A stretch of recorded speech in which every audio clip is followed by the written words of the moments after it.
So I want you to tune you into already, and you have these pictorial facial expressions. They go along with line 2. Can you explain? Can I explain to you what happened? Then there's a leaning backwards of the face and kind of critical facial expression. People were telling me line 16 and line 17. Then there's this smile.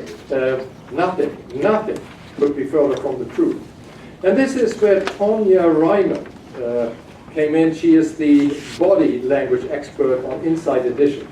And those of you who watched that show Hi there, I'm Tonya Reimer. I'm the author of The Power of Body Language.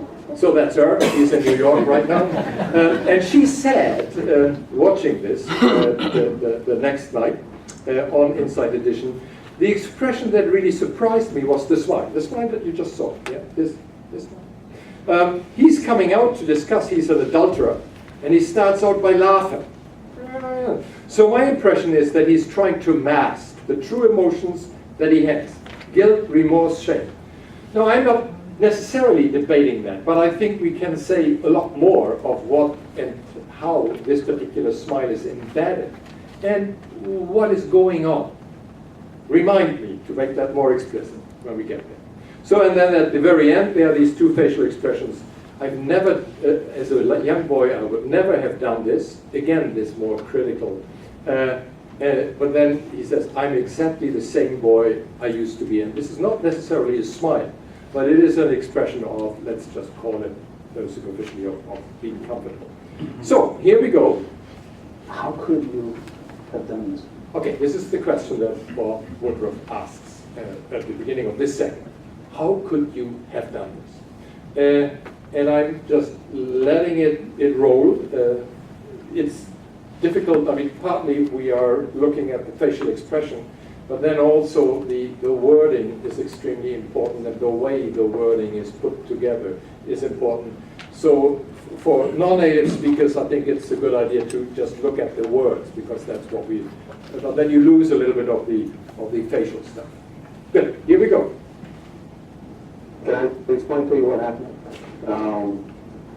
First of all, it happened during a period after she was in remission from cancer. There's no excuse in any possible way for what happened. This is what happened. I grew up as a small town boy in North Carolina. You know, came from nothing, worked very hard, dreamed that I'd be able to do something hopeful and help other people with my life. I became a lawyer. Through a lot of work and success, I got some acclaim as a lawyer.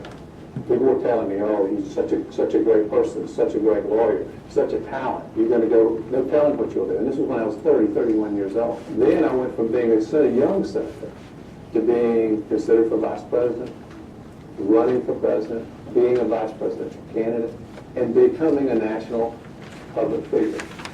All of which fed a self-focus, an egotism, a narcissism, that leads you to believe that you can do whatever you want. You're invincible. And there will be no consequences. So nothing could be further from the truth. So you're some. And the third thing is, how could I ever get to that place, and allow myself to let that happen?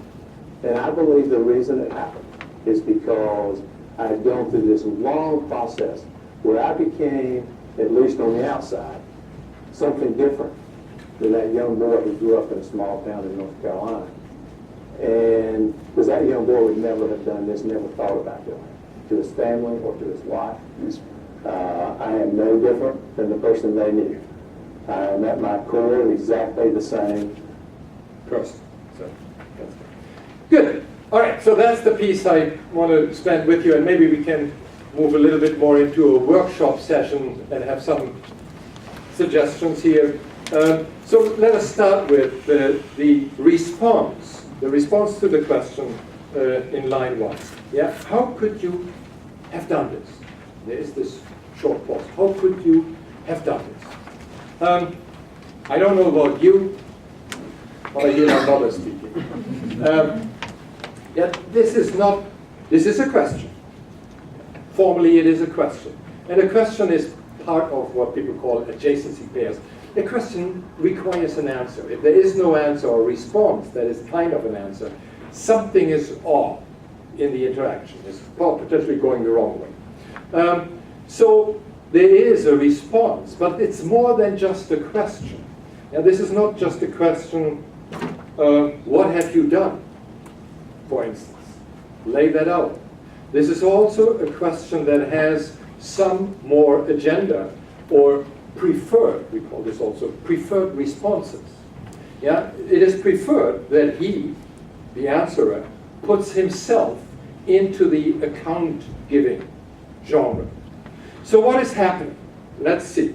Yeah? Can I explain to you what happened?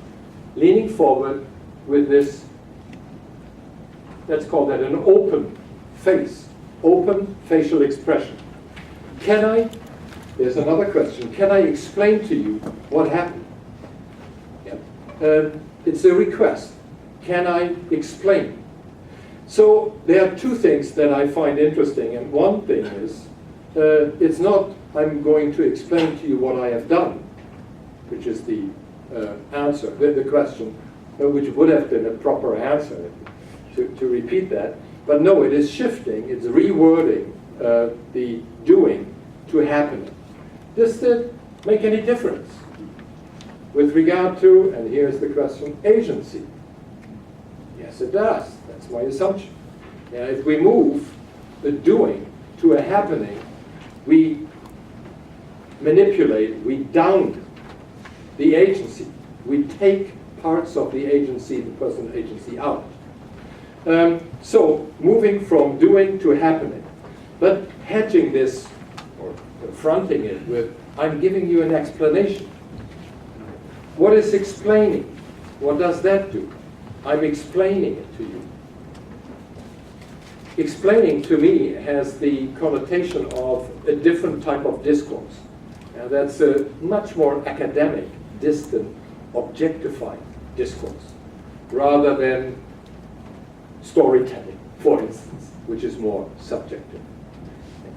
Okay, so this is just a small observation at the very beginning. And now there are line 3, 4, 5, and 6 are moving into that the wife. Okay, do you know what happened here? I mean, John Edwards had an affair, right? Those who are not from the United States, I'm sorry that we left that out. We take this for granted. Everybody knows, and everybody knows by now that they had a baby. Okay. And this was uncovered the night before this interview, or the interview took place, and this is the accounting that is going on in this situation. It's even more than that. It's not only did he have the baby, but he had denied it publicly. He attempted to get his assistant to take the blame for it, and then that collapsed. Right. Oh, okay. Now we are. Now you're getting.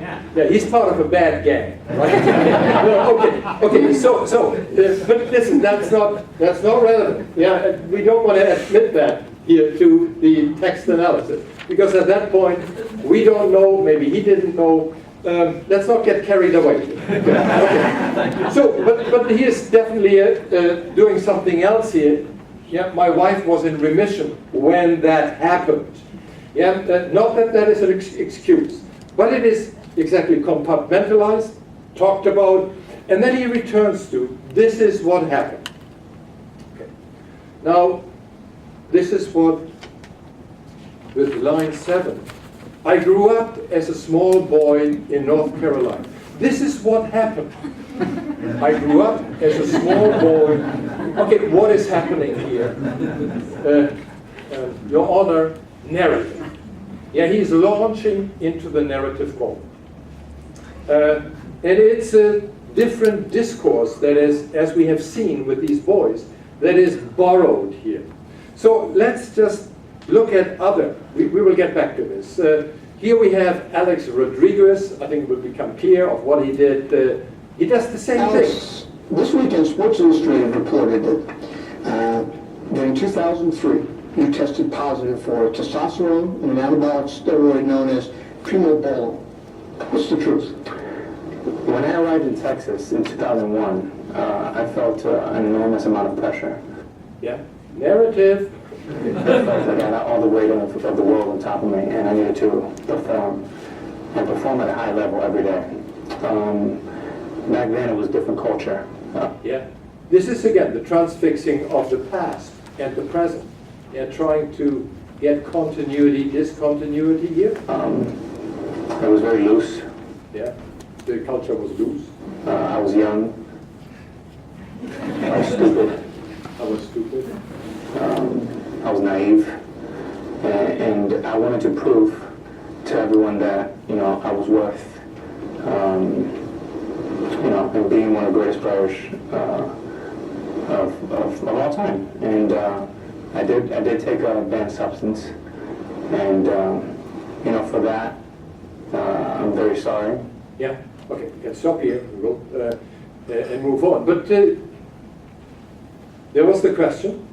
And he immediately launched into a narrative.